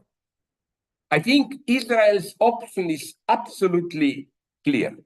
They want a bigger war to, as they say, pacify the territory there. So, you know whom I trust most? I shocked people when I wrote this. You know who are now almost the most reasonable voices in Israel? Some ex-bosses of Mossad and Shin Bet. Ami Ayalan said, we have to offer Palestinians a hope. And he said what he means by this. Two-state solution, Marwan Barghouti, the long-term prisoner, almost Palestinian Mandela, as the only partner, and so on. Isn't it sad for the spiritual state of Israel that, isn't it sad that in the West you are considered anti-Semitic if you just repeat what Shin Bet leaders are saying? It's often this paradox that secret police, you know, they are not only bad, they usually know the truth. That's their business, you know. So no, I am even much more pessimist than you, maybe. I think that Israel wants to paint the picture of, oh, everybody is attacking us, because this then allows them to play the game of self-defense. I agree with you. Self-defense should have limits. I will give you an example. You occupy West Bank. Then you proclaim it's yours. And people there defend themselves. So, of course, then, it's self-defense, but the trick is that secretly you expanded the notion of self, you know. You occupy a part, you say, Russia is doing the same in Ukraine. They claim Donetsk is ours. So, of course, then, if Ukraine wants to get back Donetsk region, it's self-defense. So my strategy is maybe utopian. I don't know. But I think that, you will not agree probably here, that at some deeper level, Hamas, up to a point, Hezbollah, are caught in some self-destructive game with Israel. This type of attacking Israel is what Israel wants now. They want war. Even Iran, it may surprise you, I have links, if not with the government, with some circles, Iran, who tell me Iran provokes, but they really don't want a big war. Israel is the only one who wants a big war, a war big enough to drag United States and Western powers into it. That's, for me, the problem. Sir, when you say that Hamas, whatever criticism you have of Hamas, you have, except beside that, you have to acknowledge that Hamas is the only resistance axis we have there. There is no secular resistance forces right now in Gaza. No one is fighting for them, and they have killed 40,000 Palestinians so far. So here you acting as a pessimist is a betrayal to Palestinians only. Okay, but then what is your solution? Do you really think that Hamas will trigger a global Arab revolt? So you think resistance is bad? You think revolutionary violence is bad? No, it's not. It's not. It's absolutely not bad. I'm just thinking about, tell me then what and sir, you said that Israel wants this. Israel wants to provoke a war. But you are ignoring, when you say that, you are ignoring the long history of genocide which has been going in Gaza and West Bank since 1948. I'm not ignoring it. It's not, I said, it's not. You're saying Israel wants to annihilate Gaza, not Hamas. Gaza, Palestinians there. I'm just saying that focusing resistance on Hamas means playing Israeli game. Yeah. Yes, ma'am. Do you have any other? Okay, tell me what is your scenario. Do you think a magic moment will happen when all other Arabs will join Hamas and all together attack Israel? No. What would have happened is that in that case, United States and Western Europe would directly come to help and so on and so on. Where do you see the solution? Yes, I understand resistance, of course, but my hero there is Marwan Barghouti. I even have friends who met him and so on. You cannot accuse him. Sir, please, sir, I need to interrupt. I'm sorry, but I need to. Hello, ma'am. Yeah. Hello, ma'am. Please, ma'am, this is a formal program initiated by the college. I think, you know, there are so many questions already waiting. Yeah, so... give me 2 minutes. I need to leave, but I need to... allow the lady to finish. No problem for me. He needs to answer this. There is no point of discussing all this. Sir, you yourself admitted that whatever Israel is doing, it's ethnic cleansing. They are slaughtering the kids there. Everybody over here is aware that they are bloody colonizers. And at the same time, this is very depressing when you said that you have nothing against Israel. What is that even supposed to mean? What do you mean nothing against Israel? When you have nothing against, you need to have something against Israel. They are bloody colonizers and everybody knows that. Please. Yeah, madam, let us interrupt here. I think we cannot settle it here right now. So since Professor Isaac has explained his position, let us stop here with Professor Isaac's permission. So maybe we can take this later, maybe in another talk. But please, okay? I'm now really getting tired, but just to conclude so that I will not avoid this. I think it's more complex. The main guilty guy here is England in late 30s, 40s, when already in the 20s, England, who at the original scene was that England and France, after World War I, didn't want strong Arab unity. So they limited Saudi Arabia, which already occupied Damas. They pushed it down, and then they limited Sphere, and then Britain, what was that, United Kingdom, what was called, they played this double game. On the one hand, they allowed Israelis to go there. On the other hand, they wanted to keep friendship of the Arabs, and the original horrible mistake, not mistake, of crime even of Israel was, I read the history, after World War II, You remember when Israeli, I don't know, some Begin terrorist even bombed King David's Hotel with British officers, soldiers? Isn't it this so terrifying that they even didn't care to negotiate with Palestinians, Arabs there?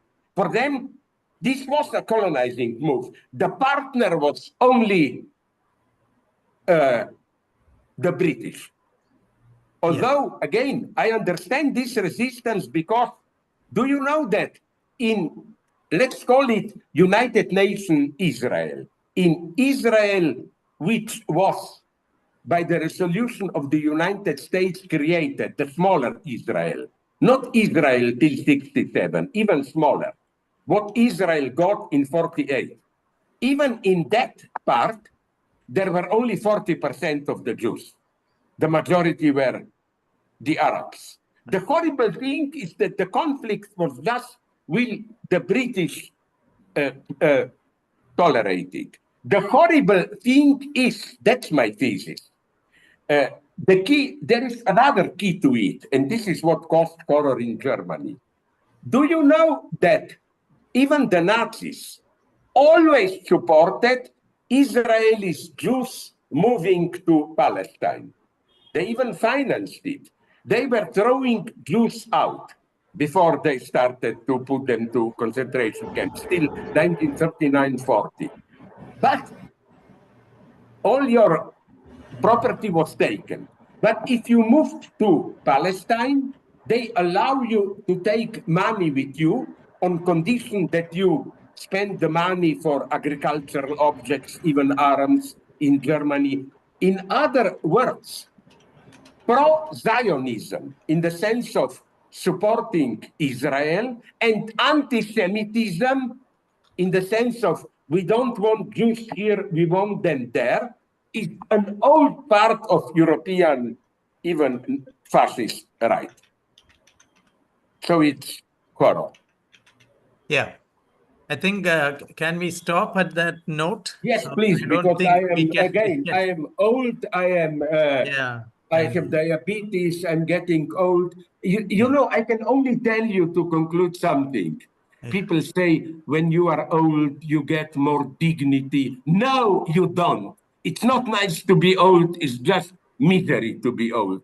You know? You know why? Because to ease the tension, let me conclude with a really nasty joke about me. When I was 75 in March this year, I gave on that day, I didn't let them know. I don't have, it was my 71st birthday. And they, at the end, they gave me a cake and so on, let's celebrate it, no? And then, sorry for obscenity, I told them, why should we celebrate it? I found in a, you know, this vulgar expression, MILF, mother I would like to have.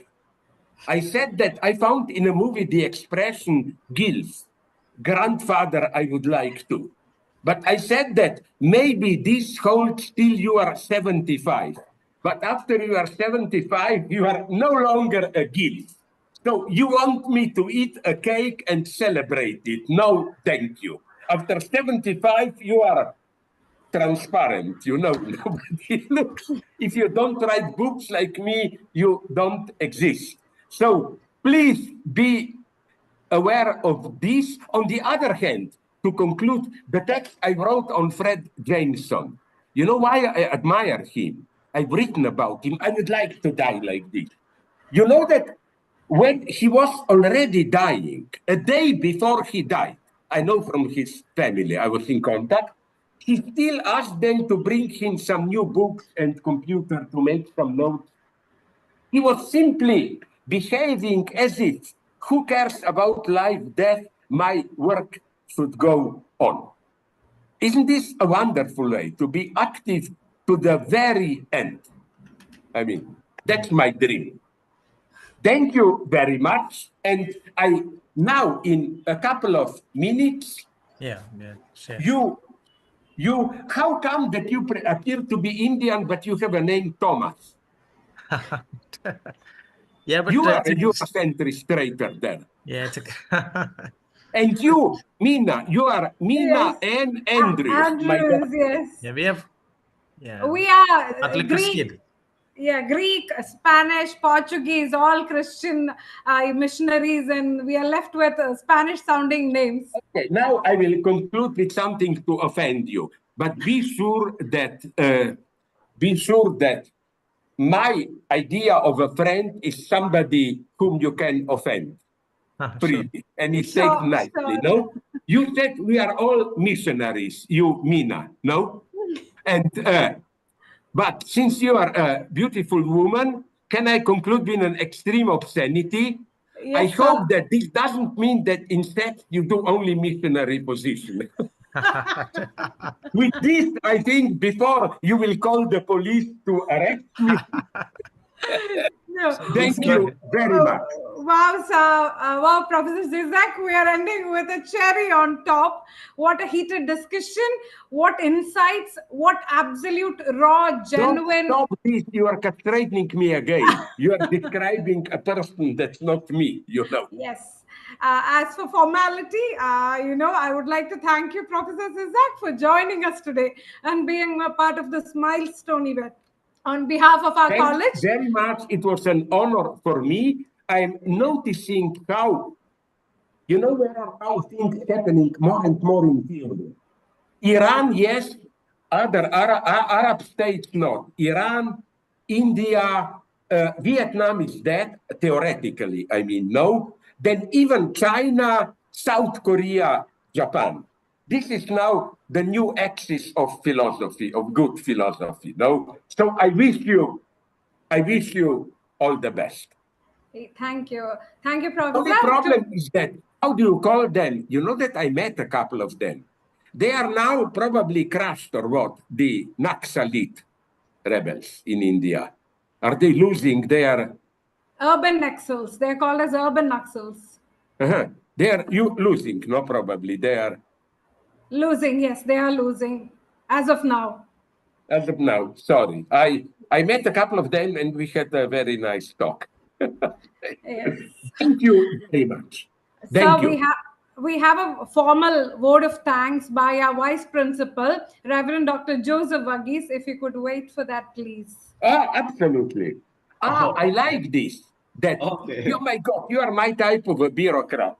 That the meeting cannot be just over. Somebody must formally conclude it. Otherwise, we would awaken in the middle of the night, like, oh my God, I'm still at a meeting and so on. There must be an official bureaucratic act, you know. Yes. Mina, am I audible? Mina, am I audible? Yes, Father Joseph. Okay, fine. Respected Professor Slavoj Zizek, our esteemed chief guest and my dear participants. It is indeed a momentous occasion for all of us as we gather to formally inaugurate the celebration of the 80th year of Sacred Heart College, established in 1944. Igniting it's only 1944. Yeah. It was not earlier. Yeah, this was established in 1944. Igniting hearts with the spirit of academic excellence. At the outset, I would like to extend my heartfelt gratitude to Professor Slavoj Zizek, our distinguished chief guest. The Professor, your thought-provoking insights into the contradictions of progress have offered us a unique lens through which we can reflect on the complexities of our times. He drew our attention to the magic trick hidden behind every narrative of progress. The reality that such progress often comes at the cost of violence and death. Progress is not a static concept. It must be constantly redefined and re-examined. His thought-provoking reflection challenges us to question the often one-dimensional narrative of progress. We need to leave behind ideas of global progress and embrace local progress. Progress is never towards a set or a distinct goal. We need to constantly redefine progress. So this sobering reminder helps us see that we live in a world where, despite technological advancements, millions idolize political figures who remain indifferent to human suffering in their regimes. Professor Zizek also highlighted the troubling coexistence of technological feudalism in the developed world alongside the primitive feudalism of violence and barbarism, which still persists in many parts of the globe. So his words compel us to think critically about the price we pay for what is often celebrated as progress. So in discussing the rise of artificial intelligence, Professor Zizek beautifully reminded us that the small rituals of daily life, those idiosyncrasies that AI can never replicate, are what make life truly meaningful. So these seemingly insignificant actions, even something as simple as swearing, are expressions of our subjectivity, our individuality. They are what makes us human. So your wisdom and ideas will undoubtedly inspire many of us as we continue our academic and personal journeys. Thank you, Professor Zizek, for gracing this event with your presence and sharing your invaluable perspectives. Thank you. Thank you so much.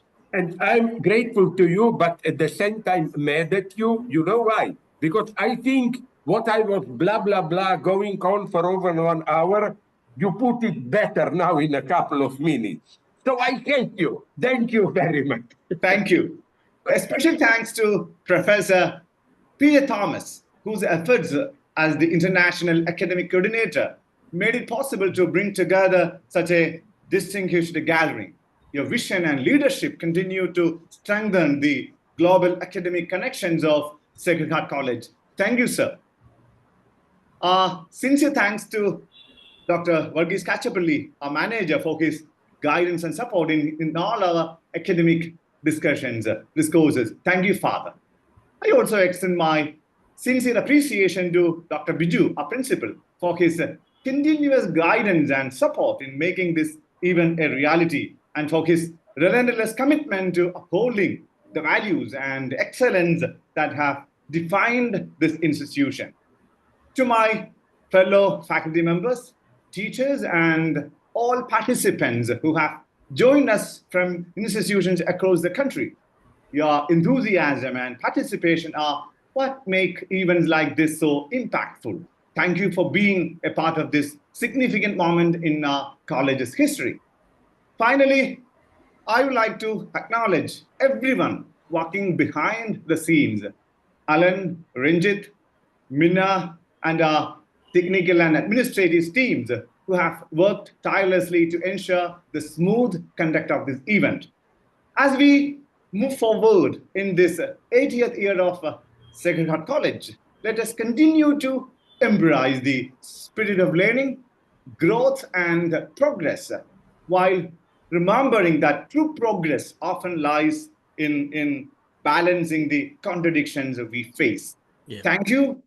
May the Sacred Heart continue to bless us all. Thank you so much. Good night. Good night. I'm really impressed and grateful. Quite often, this meeting was for me almost a metaphor for what goes on today. We crazy Europeans provoke and talk dirty jokes and so on, while for civilization, one has to be with you. Thank you very much. Thank you. Yeah, thank you. Thank you. Thank you, Professor. Thank you, Professor. Thank you. Thank you. People still are there. Yes, there are quite 170 people. Yes. Yeah. So we can stop. Yes. I think it's numbers are fast diminishing.